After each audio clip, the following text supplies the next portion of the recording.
오늘 말씀의 제목 따라하죠. 하나님의 통치.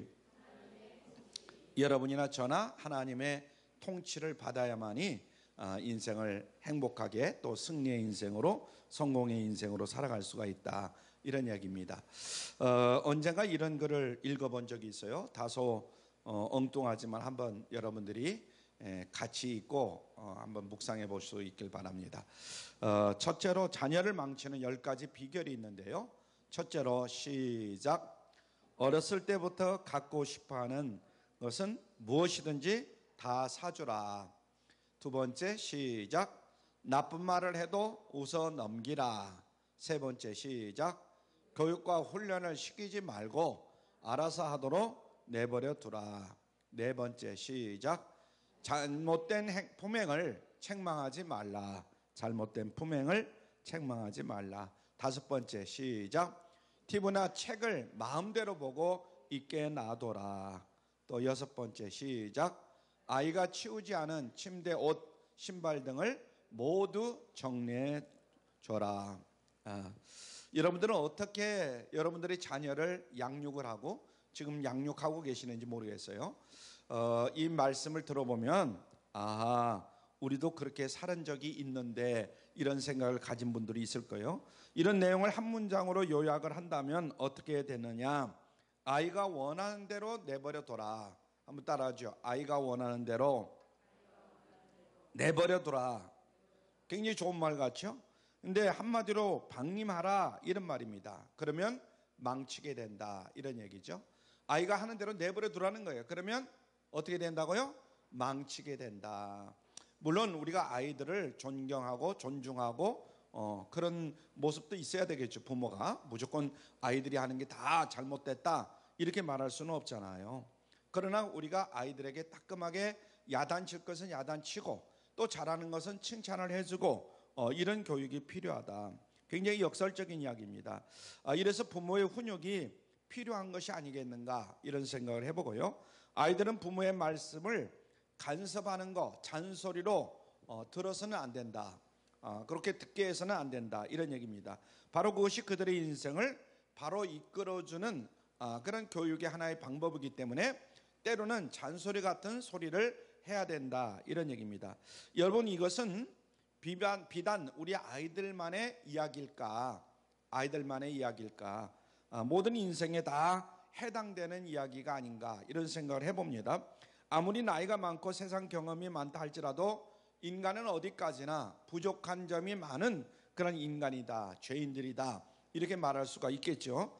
영적으로 보면 어린아이와 같이 미성년자에 불과한 우리 인간이다, 이런 얘기입니다. 그러므로 항상 하나님의 보호하심과 인도하심이 있어야 된다.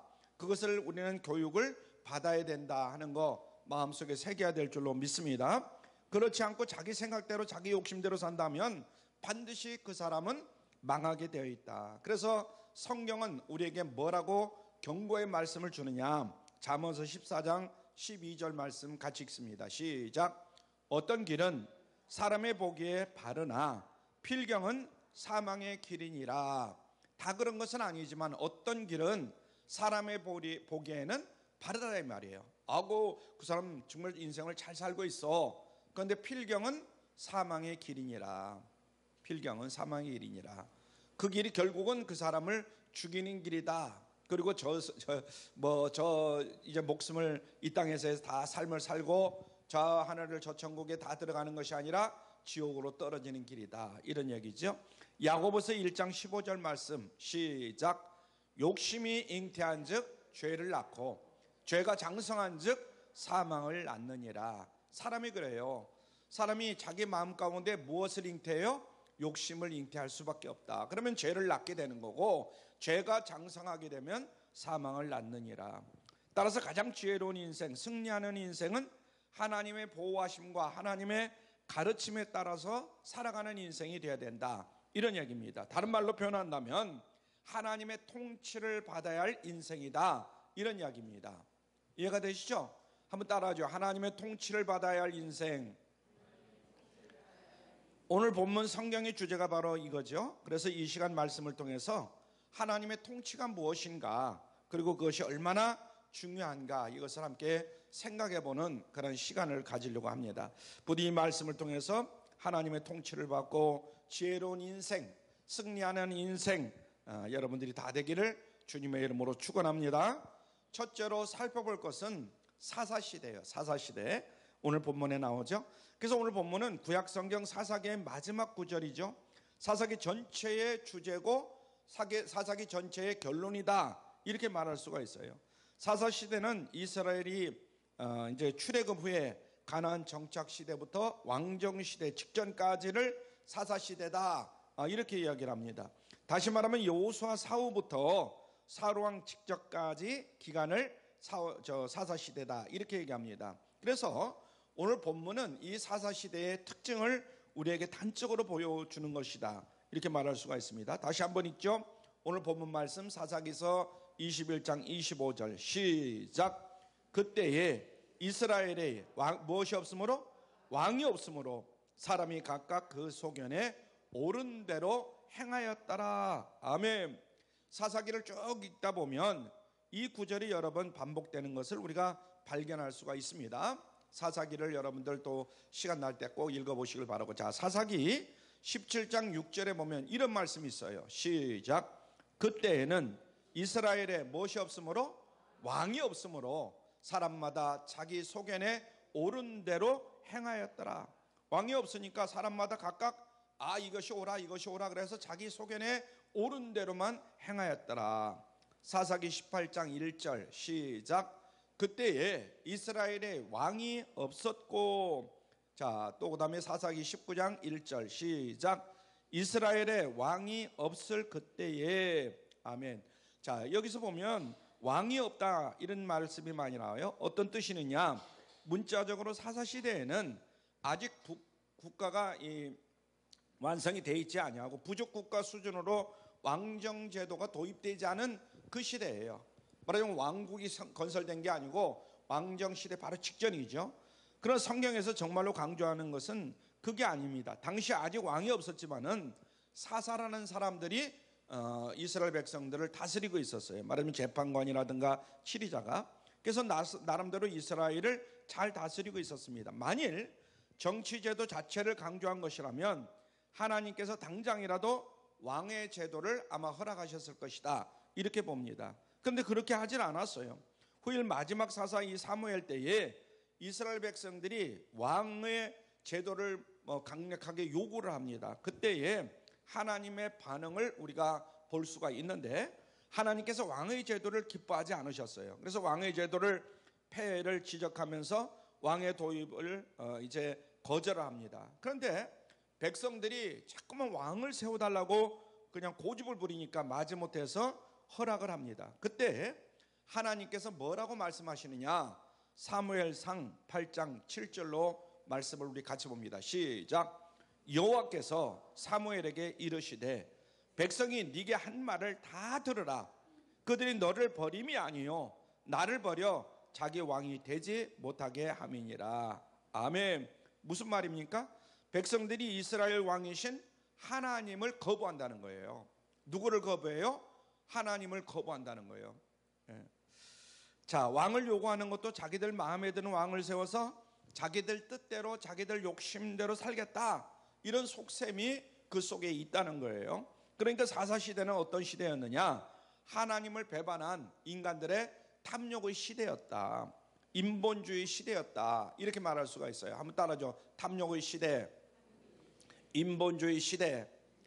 지금과 한번 비교를 해보는 거예요, 여러분들이. 오늘 본문 25절 후반절에 보면 소견에 오른 대로, 이렇게 얘기했어요. 소견에 오른 대로 행하였더라. 소견에 오른 대로. 이 표현을 보면 우리가 알 수가 있어요. 그들에게 삶의 기준은 자기들의 욕심이고 세속적인 이익에 있었다, 이런 이야기입니다. 그들의 물질적인 이익, 육신적인 쾌락만 얻을 수 있다면 언제라도 하나님을 버릴 수 있는 이런 상황에 놓여 있는 거죠. 그런데 문제는 뭐냐? 그렇게 하고서 그들이 잘 됐느냐? 성공했느냐? 복을 받았느냐? 그렇지는 않아요. 하나님을 버리고 자기들이 유익이 되는 걸 쫓아서 살았으면 잘 돼야 될 거 아니겠어요? 사사시대는 이스라엘 역사 속에서 가장 암울했던 암흑의 시대였다, 하는 것을 먼저 여러분들이 깨달아야 됩니다. 각종 혼란과 고통이 따르고 이것은 공식이에요. 그러니까 먼저 영적인 타락을 하게 됩니다. 첫째로 영적인 타락이 먼저 있게 되는 거예요. 말하자면 하나님을 배반하고 하나님의 왕권을 불인정하는 거예요. 인정하지 않는 거예요. 두 번째는 도덕적 타락이 따라오게 되죠. 여러 가지 부패와 부정과 음란과 폭력과 이런 도덕적인 타락이 올 수밖에 없어요. 자, 세 번째는 삶의 실패예요. 여러 가지 혼란과 고통과 멸망이 따라오죠. 그렇습니다. 하나님의 왕권을 거부하는 자들은 반드시 망하게 되어 있다 하는 것을 우리가 깨달아야 될 줄로 믿습니다. 아멘. 그냥 왕권이 아니라 하나님의 왕권을 무시하거나 그것을 포기하는 사람들은 망하게 되어 있다. 하나님은 우리의 생사화복을 주관하시고 인류의 역사와 우주 만물을 다스리시는 만왕의 왕이심을 우리가 다시 한번 마음에 새겨야 될 줄로 믿습니다.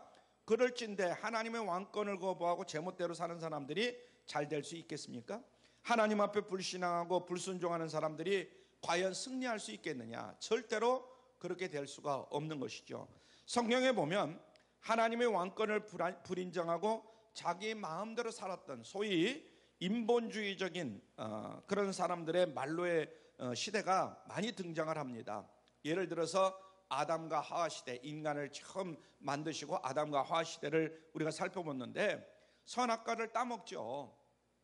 그것을 하나님의 왕권을 거부하는 거예요. 그로 인해서 이제 그들은 비참하게 에덴 동산에서 추방되는 이러한 비극을 맞이하는 이런 결과를 낳게 됩니다.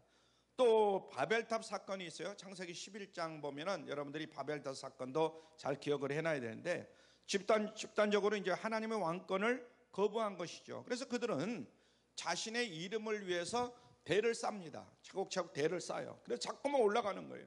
그러나 결국은 대는 무너지고 사방으로 다 흩어질 수밖에 없었죠. 그러니까 그냥 그 대만 무너진 것이 아니라 언어를 서로 못 알아듣게 각 나라 말로 서로 지금처럼 이제 언어가 막 뒤바까지 보는 거예요. 비극을 맞이하게 되는 거죠.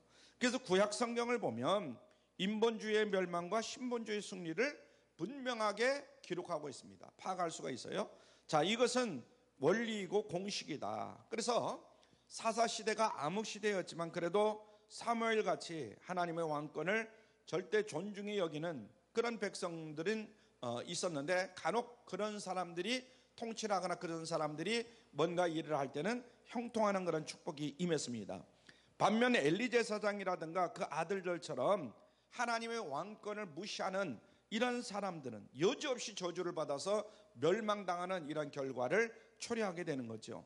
왕정시대도 마찬가지입니다. 다윗과 같이 하나님을 왕으로 모신 신본주의적인 그런 왕권을 가진 사람들, 이런 사람들은 승리의 축복이 주어지게 되는 거지요. 반면 사울왕처럼 하나님의 왕권을 무시하고 자기 자신의 인본주의 그런 왕권만 내세우는 그런 왕에게는 저주가 임하게 되고 백성들도 도탄에 빠지는 이러한 결과를 낳게 됩니다. 여러분 사울왕을 여러분들이 잘 아시잖아요. 그래서 이런 원리를 오늘날도 마찬가지다. 그대로 적용되는데 개인도 그 마음과 삶 가운데 하나님을 왕으로 모시고 살아가면 사람들이 볼 때는 뭐 저렇게 사냐, 힘들게 사냐 이럴지 모르지만 결국은 흥하게 되는 것이고, 그러죠? 하나님을 무시하게 되면 결국은 망하게 된다 하는 걸 우리가 잊어서는 아니 될 줄 믿습니다. 가정도 사회도 국가 다 모든 것이 마찬가지다 이거예요. 오늘날 왜 많은 가정들과 사회 가운데에 또 이 나라 가운데에 혼란과 고통이 끊어지지 않는가, 이것을 여러분들이 잘 알아야 돼요. 물론 이런 이유 때문에 저런 이유 때문에 이유는 많이 되고 있지만은 정말 대통령이 하나님을 두려워하고 하나님을 무서워하는가, 그것이 굉장히 중요하다 이 말이에요. 하나님을 잘 섬기고 있는가. 우리나라를 보면 그게 아니잖아요. 이건 무신이니까 무당해야 될까 하여튼 약간 아무것도 열심히 살면 된다. 그런데 열심히 산다고 되는 게 아니에요. 하나님을 첫째로 하나님을 왕으로 모시는 그 나라 그 민족이 잘 살 수밖에 없다 하는 것을 우리가 깨달아야 될 줄 믿습니다. 여러 가지 이유들을 댈 수 있지만 근본적인 원인은 인간이 왕 노릇을 하기 때문에 잘못되는 거예요. 오늘 가만히 보세요. 우리나라 정치를 보세요. 누가 왕으로 군림하려고 그럽니까? 자꾸 대통령이 왕이 되려고 그러는 거예요. 이건 말이 안 되는 얘기죠. 지금 민주국가 아니에요. 말로는 그렇게 하지만 실질적인 것은 왕 노릇 하려고 하는 거예요. 그러니까 인간적인 편견과 좁은 생각, 탐욕, 이 모든 것으로 좌지우지하려고 하니까 나라가 잘 될 수가 있겠는가? 만일 우리 자신이, 많은 사람들이 하나님을 왕으로 인정하지 않는다면 암흑 같은 시대가 우리에게 다가올 수밖에 없다. 재현될 수밖에 없다. 이런 사실을 하나님은 엄중한 경고로 우리에게 가르쳐주고 있는데, 우리가 그것을 잘 받아들여야 되는데 잘 받아들이지를 않는 것 같아요. 이것이 우리가 오늘 이 시간 다시 한번 마음속에 새겨야 될 그런 문제다, 이런 얘기입니다. 두 번째는 승리하는 인생의 비결입니다. 여러분, 오늘 우리의 살 길은, 우리가 승리하는 비결은 어디에 있느냐? 오직 하나님의 왕권을 존중하면서 살아가야 될 줄로 믿습니다. 한번 따라하죠. 오직 하나님의 왕권을 존중하면서 살아야 된다. 그럴 때 하나님이 내 인생을 다스려 주시고 보호하시고 인도하십니다. 이것은 하나님이 보장해 주는 그런 인생이에요. 여러분 개인뿐만 아니라 여러분의 가정도 마찬가지고 사업도 마찬가지고 모든 범사가 마찬가지예요. 자, 잠언서 3장 5절로 6절 말씀 봅니다. 시작. 너는 마음을 다하여 여호와를 의뢰하고 네 명철을 의지하지 말라. 너는 범사에 그를 인정하라. 그리하면 네 길을 지도하시리라. 아멘. 우리가 하나님의 왕권을 존중하기 위해서는 하나님의 좋은 백성이 먼저 되어야 합니다. 하나님은 나의 왕이에요. 나는 그의 백성이에요. 한번 따라하죠. 하나님은 나의 왕이시고 나는 그의 백성이다. 하나님은 우리의 왕으로 늘 모시고 사느냐? 우리는 백성으로 사느냐? 하나님은 주인이고 나는 종이요. 그걸 우리가 깨달아야 됩니다. 내가 주인이고 하나님이 종으로 여기는 사람들은요, 결국은 망하게 되는 거예요. 한번 따라 하시죠. 하나님은 주인이시고 나는 종이다. 이런 자세, 이런 마음가짐을 가지고 우리가 살아야 돼요. 바울은 그런 삶의 원리를 이렇게 설명합니다. 갈라디아서 2장 20절 말씀 같이 읽습니다. 시작. 내가 그리스도와 함께 십자가에 못 박혔나니 그런즉 이제는 내가 산 것이 아니요 오직 내 안에 그리스도께서 사신 것이라. 이제 내가 육체 가운데 사는 것은 나를 사랑하사 나를 위하여 자기 몸을 버리신 하나님의 아들을 믿는 믿음 안에서 사는 것이라. 아멘. 이 말씀은 예수 그리스도를 왕으로 모시는 자로서 우리가 예수님을 신뢰하고 예수님께 순종하는 것을 의미하는 겁니다. 그래서 오늘 이 시간 먼저 우리가 깨달아야 될 것은 신뢰가 굉장히 중요합니다. 신뢰. 하나님의 왕권을 존중하는 것은 무엇보다도 우리의 마음으로부터 우리가 시작을 해야 될 줄 믿습니다. 입술로 주여 주여 아무리 한다 할지라도 진심 어린 마음속으로부터 우러나오는 그런 고백이 아니면 안 된다, 이런 얘기입니다. 오히려 가정한 것이죠. 이스라엘 문제가 바로 그런 겁니다. 그들은 구약 가운데서 외계에서 한 번도 하나님을 떠난 적이 없어요. 쭉 성경을 읽어보면 적어도 입술로는 그들은 하나님을 늘 섬겼어요. 다시 말하면 주여 주여 늘 그들은 그런 생각, 그런 말을 했어요. 그러나 하나님의 진심이 결여된 그런 모습을 보였을 때 하나님이 그들을 책망하는 것을 우리가 볼 수가 있습니다. 예수님 당시에도 또 마찬가지인데요. 예수님께서 당시 유대인들을 책망하신 이유도 바로 그런 이유였어요. 자, 마태복음 15장 8절 시작. 이 백성이 입술로는 나를 존경하되 마음은 내게서 멀도다. 아멘. 이 백성이 입술로는 나를 존경한다는 거예요. 그런데 마음은 내게서 멀다는 거예요. 꼭 이건 이스라엘 백성들에게만 하시는 말씀이냐? 오늘날 우리에게도 하시는 말씀이에요. 예? 이 백성이 입술로는 나를 존경하되 마음은 내게서 멀도다. 그러므로 우리는 진심으로 하나님을 또 예수 그리스도를 나의 왕, 나의 구주로 모셔드려야 될 줄로 믿습니다. 그리고 전폭적으로 신뢰하고 나의 삶을 온전히 주님께 맡기는 그런 삶이 되어야 된다, 이런 얘기입니다. 그렇지 아니하고 아직도 내 소유, 내 조건 이런 것들을 붙들고 그것을 의지한다면 그것은 외식적인 신앙에 불과한 것이다 하는 것을 깨달으면 됩니다. 성지 이제 여러분들이 가본 분도 있고 안 가보신 분도 있겠지만 성지 이스라엘에 가면 베들레헴의 구주탄생 교회라는 그런 교회가 있어요.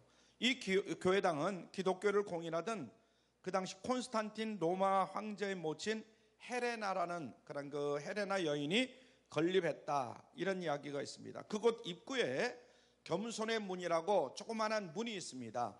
가로가 80cm, 세로가 120cm, 말하면 80cm에 120cm의 문이 달려 있어요. 그래서 누구든지 그 안으로 들어가려고 하면 머리를 숙이지 않냐고는 들어갈 수가 없어요. 왜냐하면 80cm가 높이가 120cm니까 애들은 뭐 그냥 걸어 들어갈 수 있겠지만 우리 어른들은 늘 이 머리를 숙여야만 들어갈 수가 있다, 이런 얘기예요. 이 말은 뭐냐면 주님 앞에서는 이 세상의 왕이 됐든 뭐 왕족이 됐든 누가 됐든 간에 모든 사람이 겸손히 무릎을 꿇어야 된다 하는 것을 가르쳐 주는 겁니다. 오늘 우리도 마찬가지죠. 하나님 앞에, 예수님 앞에 무조건 모든 조건을 다 내려놔야 될 줄 믿습니다. 나는 왕인데, 나는 대통령인데, 나는 뭔데, 그것을 자꾸만 내세우면 안 돼. 나는 돈이 많은데, 인간이 가지고 있는 여러 가지 뭐 명예라든가 권세라든가 이런 것들을 다 내려놔야 된다. 그리고 하나님을 전폭적으로 신뢰하면서 하나님 앞에 나가야 된다 하는 것을 우리에게 가르쳐 주는 줄로 믿으시길 바랍니다. 여러분, 우리가 하나님을 전폭적으로 신뢰할 수 있는 이유가 뭡니까? 하나님의 사랑과 하나님의 능력 때문이에요. 한번 따라하죠. 하나님의 사랑, 하나님의 능력. 하나님은 우리 한 사람 한 사람을 너무나 잘 알고 계셔요. 저를 잘 알고 있고 여러분 한 사람 한 사람을 너무나 잘 알고 있어요. 그리고 정말 하나님은 여러분과 저를 사랑하시는 줄로 믿습니다. 때로는 내 자신보다도 하나님이 나를 더 사랑해요. 우리는 착각하고 있어요. 내가 나를 가장 제일 사랑하는 걸로 알고 있는데 천만의 말씀이요. 나보다도 하나님은 나를 더 사랑하신다 하는 거 여러분들이 잊지 말기를 바랍니다. 아멘. 내가 때로는 내 욕심으로 어떤 일을 저지를 때가 있어요. 그럴 때도 하나님은 참고, 야 이놈아 그러면 안 되는데 네 믿음이 약해서 그렇구나, 그러면서 우리를 붙들고 다시 회개하고 자복하고 다시 나갈 수 있도록 우리를 사랑해 주시는 하나님이시다 하는 거 잊지 말기를 바랍니다. 이런 사실을 가르쳐서 예수님께서 하신 말씀이 있는데요. 자, 마태복음 10장 29절로 31절입니다. 시작. 참새 2마리가 한 아시론에 팔리는 것이 아니냐? 그러나 너희 아버지께서 허락지 아니하시면 그 하나라도 땅에 떨어지지 아니하리라. 너희에게는 머리털까지 다 세신 바 되었나니 두려워하지 말라. 너희는 많은 참새보다 귀하니라. 아멘. 저는 이 말씀을 참 읽을 때마다 또 묵상할 때마다 너무나 마음이 아프다고 그래야 될까요? 참 머리가 숙여집니다. 머리털까지, 우리 머리털까지 다 세신다는 거예요. 그러니까 너희는 두려워하지 말라. 너희는 많은 참새보다도 귀하니라. 세상에 귀한 건 많지요. 그렇죠? 우리가 볼 때 참 귀한 건 많아요. 그러나 그 모든 것보다도 하나님은 여러분과 저를 더 사랑하신다는 거예요. 아멘. 부디 이런 사실을 확신하시고 늘 하나님을 전폭적으로 신뢰하면서 살아감으로 늘 승리하시는 여러분들 되기를 주님의 이름으로 축원합니다. 두 번째로는 순종입니다. 순종. 한번 따라하죠. 순종. 우리가 하나님을 왕으로 모시고 산다면 당연히 하나님의 통치를 받아야만 해요. 말하자면 우리는 왕이신 하나님 앞에 좋은 백성으로, 신하로 순종하면서 살아야 된다. 그런데 하나님은 오늘 우리를 어떻게 통치하시느냐, 여러 가지가 있겠지만 주로 말씀으로 통치를 하십니다. 하나님은 뭘로 통치한다고요? 말씀으로 통치해요. 뭐 다른 방법도 있지만은 주로 통치하시는 방법이 지금은 말씀으로 하신다, 이런 얘기예요. 그래서 신정 정치는 말씀 통치라고 이렇게 말할 수 있어요. 그래서 우리는 말씀에 순종함으로 말미암아 하나님의 왕권에 순종하는 겁니다. 아멘. 하나님의 말씀을 거역하면 하나님의 말씀대로 순종하지 않는 거예요. 그러므로 우리는 하나님의 말씀을 늘 묵상하면서 하나님의 말씀 그 뜻대로 절대적으로 순종하는 우리 모두가 되어야 될 줄로 믿습니다. 그래서 가라면 가고, 서라면 서고, 오라면 오고, 앉으라면 앉고, 그런 삶이 되어야 된다. 우리 인간은 본질상 죄인이에요. 죄인. 그래서 조만한 애들도 보세요. 지가 하고 싶은 대로 하려고 그러고 안 하게 하면 막 그냥 짜증 부리고 막 울고 달라들고 그러지 않습니까? 이 죄의 특징이라는 것은 자기중심적이라는 거예요. 오늘날 교회를 나가는 사람들 가운데 여러분들과 한번 대화를 나눠보세요. 자기 하고 싶은 대로 자기 성질 되는 대로 그대로 살려고 합니다. 그것은 인본주의예요. 신본주의가 아니라는 것을 다시 한번 우리가 깨달아야 돼요. 인본주의. 그래서 늘 말씀의 길로 따라가지 아니하고 새 길로 가려고 합니다. 그러나 우리는 좁은 길이라도 그 길이 하나님의 말씀하는 길이라고 생각이 된다면 그 말씀대로 따라야 될 줄로 믿습니다. 좁은 길이라도 넓은 길이나 새 길로 가면 굉장히 처음에는 좋은 것 같은데 나중에는 안 좋은 거예요. 그것이 곧 하나님 왕을 무시하고 내가 왕 노릇하는 것과 같은 것이다. 그리고 이것은 결국은 망하는 지름길이 되어버리고 만다 하는 것을 깨달아야 될 줄로 믿습니다. 마태복음 7장 13절로 14절 여러분들이 잠깐 잘 살고 하고 하는 거 그거 부러워하지 마세요. 그 결국을 봐야 되는 거예요. 마태복음 7장 13절로 14절 시작. 좁은 문으로 들어가라. 멸망으로 인도하는 문은 크고 그 길이 넓어 그리로 들어가는 자가 많고 생명으로 인도하는 문은 좁고 길이 험잡아요 찾는 이가 적음이니라. 아멘. 2000년 전이나 3000년 전이나 지금이나 똑같은 이야기입니다. 많은 사람들이 말씀대로 순종하는 것을 마지못해서 따라가는 어떤 의무감이라든가 책임 정도로만 오해하는 경우가 굉장히 많아요. 그러나 그렇지 않습니다. 사실은 말씀에 순종하는 것은 특권인 줄로 믿습니다. 아멘. 우리 하나님의 백성들만의 가진 특권이에요. 승리와 축복의 지름길이다 하는 거 잊지 마시길 바랍니다. 야고보서 1장 25절, 신명기 28장 1절로 6절 여러분들이 참고하시고, 그래서 시편 기자는 말씀에 순종하는 길이 얼마나 복된 길인가를 우리에게 잘 가르쳐주고 있어요. 자, 시편 1편 1절로 6절 말씀 너무나 잘하는 말씀이고 귀한 말씀이에요. 여러분들이 늘 가까이 해야 되는 겁니다. 시작. 복 있는 사람은 악인의 길을 쫓지 아니하며 죄인의 길에 서지 아니하며 오만한 자의 자리에 앉지 아니하고 오직 여호와의 율법을 즐거워하여 그 율법을 취하로 묵상하는 자로다. 저는 시냇가에 심은 나무가 시절을 쫓아 과실을 맺으며 그 잎사귀가 마르지 아니함 같으니 그 행사가 다 형통하리로다. 악인은 그렇지 않으며 오직 바람에 나는 겨와 같도다. 그러므로 악인이 심판을 견디지 못하며 죄인이 의인의 회중에 들지 못하리로다. 대저 의인의 길은 여호와께서 인정하시나 악인의 길은 망하리로다. 아멘. 시냇가에 심기운 나무와 바람에 나는 겨를 여러분들이 늘 생각해야 돼요. 얼마나 극명한 대조인지 몰라요. 시냇가에 심기운 나무, 바람결에 날아가는 겨, 이걸 늘 생각해 봐야 되는 거예요. 부디 저와 여러분은 말씀대로 순종함으로 시냇가에 심기운 나무처럼 정말로 복된 사람들이 다 되기를 주님의 이름으로 축원합니다. 이제 말씀을 맺습니다. 여러분 한번 스스로의 삶을 한번 점검해 보시길 바랍니다. 여러분들이 한번 지금까지 살아온 나의 삶을 다시 한번 조용히 점검해 봐야 돼요. 나는 과연 하나님을 왕으로 모시고 사는가? 나는 과연 하나님을 왕으로 모시고 사는가? 만일 이 질문에 당당하게 예, 아멘 이렇게 대답하면 좋은데 그렇게 대답하지 못한다면 문제가 있는 것이다. 그런 가운데 형통하고 있다면 그것은 형통이 아니라 오히려 위험한 축복이다 하는 것을 깨달아야 될 줄로 믿습니다.